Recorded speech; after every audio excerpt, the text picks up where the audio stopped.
So a lot of different factors go into buying a car, and especially a Tesla, where new rebates and price changes and things like maintenance and charging all have to be factored in. Well, right now, when is the best time to purchase your Tesla? We're going to go over all of those details, from the upfront cost, ongoing costs, maintenance, prices, and more in this video. If this is the first time that we are meeting, I go over everything you need to know from Tesla updates and details of your new Tesla. There are a lot of channels out there. I'm trying to grow the channel, so please consider subscribing. So first and foremost is the price. Now, I got my Model 3 rear-wheel drive about a year and a half ago, and I paid $41,000 to $42,000 when it was all said and done. So if you are considering a Model 3 or a Model Y, let's take a look at current prices and how much it's going to cost. So next, we're going to go over some rebates and credits that are going to decrease this price. But let's go over first the base price for the Model 3 is $46,990, and again, you can pay this in cash, or if you click on the Tesla website, you can see how much a monthly payment would be. For perspective, my car was $42,000 back when I paid for it in 2021, and I pay $590. But let's go into those credits and rebates and talk about how to get an even more affordable Tesla. So you don't want to miss this, because I nearly missed this credit on the Tesla website. No matter what state you're in, here in the United States, there is instructions on how to file if you were to buy right now that EV tax credit for your state. Now remember, there's a federal tax credit now approved for 2023 and moving forward, but there's also state rebates as well. So this is really important, because this is literally over doubled since I bought my Tesla when I did. Now, I got a $750 credit. So on the Tesla website, you can search by state, and now the Pennsylvania credit, depending on your household income, is $2,000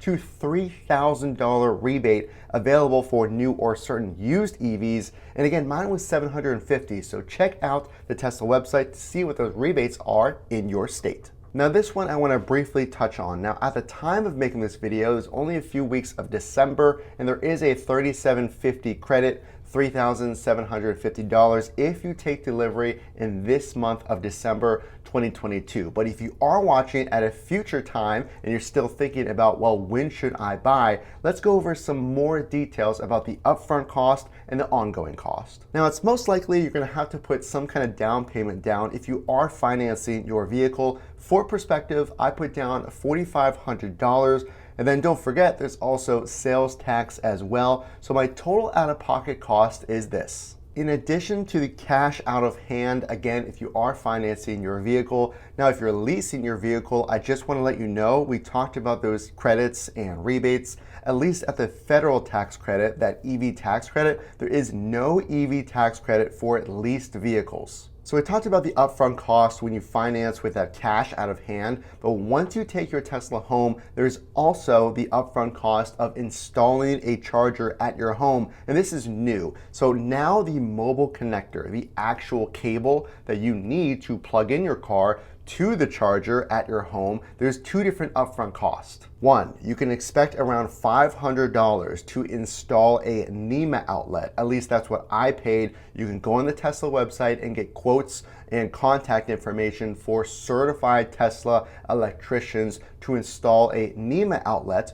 Or you can have a wall connector. A wall connector is different than a supercharger. It's actually a wall connector installed at your home. Now this will get you slightly higher speeds charging your Tesla, and it's going to cost a little more as well. So your upfront cost is around $500 for the NEMA outlet or the wall connector, which in itself is $500 plus the installation. So another component to consider on the upfront cost are things like accessories. Now your car, your Tesla, will not come with any floor mats. I put all of the best accessories in the links in the description below. Screen protectors, paint protection film to provide protection to maybe the front of your vehicle, all things that you want to consider another upfront cost. So here's a big one. Every time I make these videos, the ongoing cost is something I feel like a lot of other channels may not go over in full detail. Things like insurance, things like charging cost, how much is it actually going to cost on maybe a monthly basis, the ongoing cost of owning your Tesla. So let's just get right down to it. Now, most Tesla owners are going to charge at their home, again, with either a NEMA outlet or the wall connector.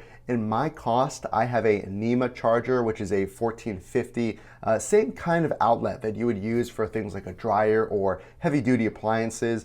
I charge around $75 a month in cost. That's my ongoing cost to charge at my home. So that's not too bad considering the price of gas for the same miles driven, but I want to talk now about ongoing cost as far as your insurance. Now, I have full coverage on my Tesla. It would be fully replaced if I were to get into an accident, and it provides a good level of protection as a driver as well. I pay around $150. My insurance provider is State Farm. Of course, you can shop around on those rates, but it is a full coverage plan. Another ongoing cost people don't talk about is if you get the rear wheel drive, or maybe you live somewhere like I do in Pittsburgh, Pennsylvania, that gets pretty harsh winters, tires is something you want to think about. And my cost for tires to get a good set of winter tires was around $800 to $1,000. And again, those should last you with tire rotations and maintenance and taking care of your vehicle, should last you around 30 or 30,000 plus miles for these tires. Around 25,000 miles. What's another ongoing cost of my Tesla? Well, we talked about charging,